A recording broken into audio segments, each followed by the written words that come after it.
I know I said I'm not buying any more makeup, but you know, emotions tend to get the better of me for sure. In 2026, absolutely no more makeup. So Fenty actually had a 30% off sale recently, and I decided to try the brand new primers. I couldn't decide which one I wanted to get, so I decided to get both of them. So this is the brand new one that has like skincare ingredients in it. Look how cool it looks. Everyone compares it to the OG like Stila primer, so I'm actually really excited. So one is for hydration and then one is for mattifying and blurring. And then because you guys know me, I love just like completing a set. This was actually on sale. I think this was maybe 50 or 40% off. Basically got a travel brush. The one downside is a lot of my travel brushes, even though they're small, I don't like that they don't have a lid. So I thought I could use this to touch up my makeup, but the main reason I got this also was just to get it like in a matching set. And then speaking of setting powders, I actually bought this new Shiseido Synchro Skin setting powder. So the reason why I justified buying this in Melbourne was because if you go on Nordstrom, they only have this setting powder but in colors, whereas I wanted a translucent one. So this is what it looks like. It comes with a little sponge and it is very, very sleek. I was touching this in person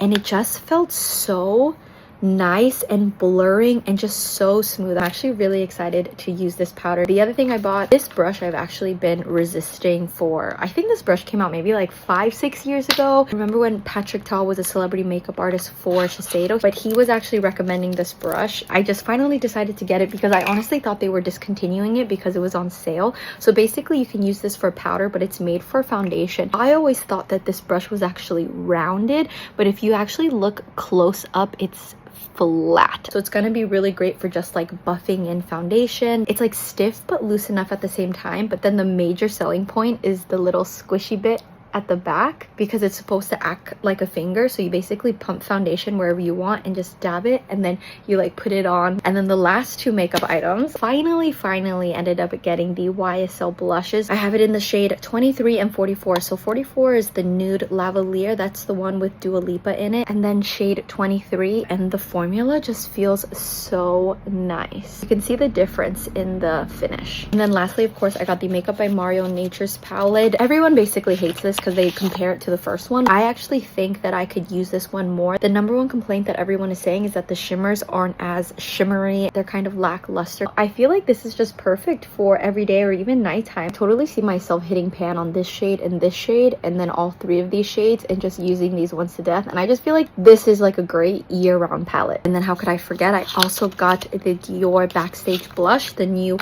limited edition one. I got it in the shade Fiery Red, but basically the outline of this is gold and it looks like this. How pretty! The way I justified this purchase is that I actually have no red blushes in powder form, and yeah, justification.